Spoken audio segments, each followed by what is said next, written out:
Behind the polished publicity photos of old Hollywood families were private tragedies no studio could hide forever and no headline dared to explain. Red Skelton watched doctors give his 9-year-old son barely a year to live after a leukemia diagnosis. Jacqueline Susann secretly sent her young son to a psychiatric institution after controversial shock treatments failed.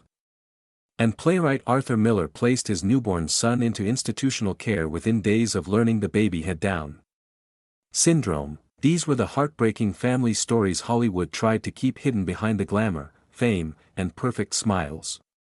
Red Skelton and Georgia Davis. Richard Skelton. Behind the laughter and television success, Red Skelton's family was quietly facing a devastating tragedy. Their son, Richard Skelton, was born in 1948 and appeared to have a normal childhood until doctors delivered heartbreaking news when he was only 9 years old. Richard had leukemia, and physicians warned the family he might survive only another year. The diagnosis transformed the Skelton household overnight. NBC reportedly offered Red unlimited time away from television, but he chose to continue performing because he believed keeping life stable would help Richard feel normal during his remaining time. Instead of hiding indoors, the family traveled together across Europe, determined to give Richard experiences he would never forget. One of the most emotional moments came on July 22, 1957, when Richard met Pope Pius XII at the Vatican. Richard later described the audience with the Pope as the happiest moment of his trip. But as the illness progressed, the family returned home to Los Angeles. Richard Skelton died on May 10, 1958, only days before his 10th birthday, leaving behind one of old Hollywood's most heartbreaking family stories. David Tomlinson and Audrey Freeman. Willie Tomlinson. Long before autism became widely understood, David Tomlinson and Audrey Freeman were trying to help their son Willie navigate a world that had almost no language for children like him. Willie showed signs of autism during childhood at a time when Britain had very few specialists, almost no structured educational support, and little public awareness about neurodevelopmental conditions. The confusion and isolation experienced by families in the 1950s and 1960s pushed Tomlinson and Audrey into activism. Rather than hide Willie away, they joined other parents fighting for dignity and support for autistic children and adults. Together with roughly 20 families, they helped establish Somerset Court, believed to be the first residential home in Europe dedicated specifically to autistic adults. Tomlinson also used his entertainment connections to raise awareness and funding for the growing autism movement. Friends from film, television, and theater reportedly assisted with fundraising efforts. Willie eventually lived within the Somerset Court community, where he developed woodworking skills and became known as a talented craftsman. His story stood in sharp contrast to the era's common practice of institutionalizing disabled children without independence or purpose. Julie Newmar and J. Holt Smith. John Jules Smith. For Julie Newmar, motherhood arrived after years of heartbreak. Following multiple miscarriages, she gave birth to her only child, John Jules Smith, in 1981 when she was 48 years old. But soon after his birth, doctors confirmed that John had Down syndrome. The challenges multiplied during his early childhood. As a toddler, John contracted meningitis and survived, but the illness permanently damaged his hearing. He became deaf and largely nonverbal, forcing Newmar to completely reshape her daily life around communication and care. Determined to connect with her son, she learned sign language and later explained that visual experiences became one of the main ways he understood the world. John's life remained centered around home, creativity, and art. He attended specialized art classes and spent much of his time painting and gardening with his mother.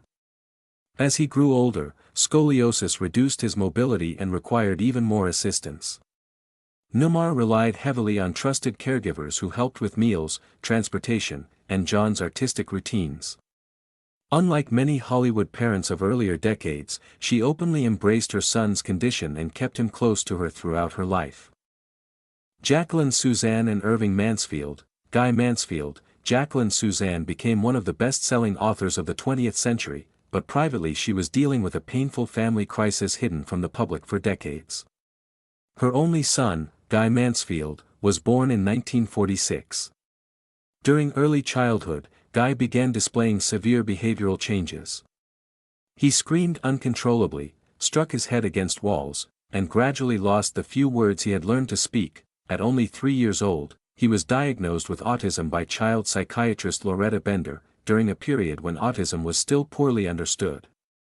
Bender attempted treatments that included shock therapy, a controversial method sometimes used on children during that era. When the treatment failed, Guy was placed in the Emma Pendleton Bradley Psychiatric Institution in Rhode Island. The family concealed the truth from nearly everyone outside their inner circle. Friends and reporters were told Guy was attending school in Arizona because of severe asthma. According to people close to the family, Susann feared the social stigma attached to psychiatric disorders and still hoped her son might eventually recover. Decades later, Guy was reportedly still living in institutional care while continuing to receive visits from family members. Ed Asner and Carol Jean Vogelman. Charlie Asner. Ed Asner's youngest son Charlie struggled socially throughout childhood long before doctors identified the cause. Teachers and adults often interpreted his behavior as rebelliousness or disrespect because autism awareness was still limited.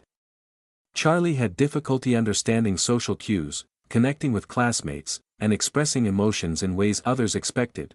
When specialists finally diagnosed him with high-functioning autism around age 8 or 9, the diagnosis changed how the family viewed his behavior. Asner later admitted he had originally misunderstood many of Charlie's actions, believing his son was simply difficult or defiant. The experience transformed Asner into an outspoken advocate for autism awareness. He frequently discussed the patience required to communicate with Charlie, explaining that ordinary conversation sometimes required repetition, slower speech, and careful explanations. Autism advocacy eventually became part of the family legacy. Charlie's older brother, Matthew Asner, later became deeply involved in autism support programs after raising children on the spectrum himself. Together, the family helped establish programs dedicated to supporting neurodivergent individuals and their families. Burt Bacharach and Angie Dickinson. Nikki Bacharach. Nikki Bacharach entered the world under terrifying circumstances. Born 3 months premature in 1966, the daughter of Burt Bacharach and Angie Dickinson weighed less than 2 pounds and spent her earliest months isolated inside hospital care. The difficult birth left lasting physical and neurological effects that followed her throughout life. As Nikki grew older, her parents noticed developmental and sensory difficulties. She struggled socially, became dependent on routines, and reacted intensely to loud sounds or sudden disruptions. Her speech was delayed until age 3, and she battled severe emotional frustration throughout adolescence. Doctors at the time failed to properly identify autism spectrum disorders. According to Burt Bacharach, physicians simply labeled Nikki's condition as behavioral problems rather than recognizing Asperger's syndrome. At 14, she was hospitalized for psychiatric treatment, an experience Angie Dickinson later described as deeply damaging. Only years later, after Asperger's syndrome gained official recognition in psychiatric manuals, did Nikki finally receive a diagnosis that matched her lifelong struggles. Despite her intelligence and interests, including geology studies in college, her condition continued affecting daily life. Nikki Bacharach died in 2007 at the age of 40 after decades of emotional and psychological battles hidden far from Hollywood cameras.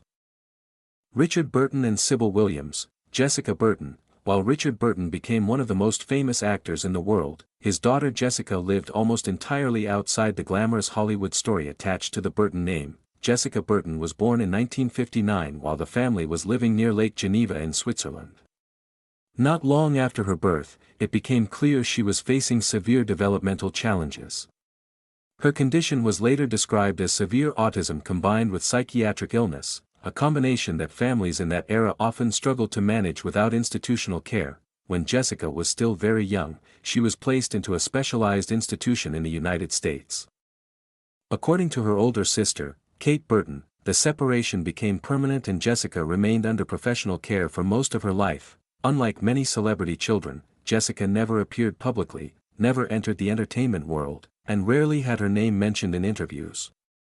Richard Burton kept her life almost completely private, shielding her from public attention while quietly ensuring she would always be financially supported. Years later, Kate Burton described her sister as severely autistic and explained that caring for Jessica had remained part of the family's daily reality for decades.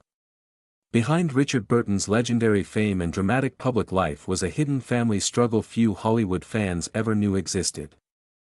Behind the glamour of classic Hollywood were families carrying painful secrets the public rarely saw.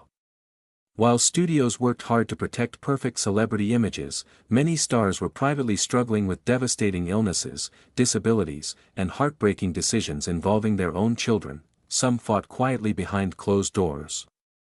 Some spent decades protecting their children from public judgment. And others lived with losses that stayed with them for the rest of their lives. These stories remind us that fame could never protect anyone from tragedy, illness, or heartbreak, even in Hollywood's golden age. If you enjoyed this video, don't forget to like, subscribe, and turn on notifications for more untold stories from classic Hollywood.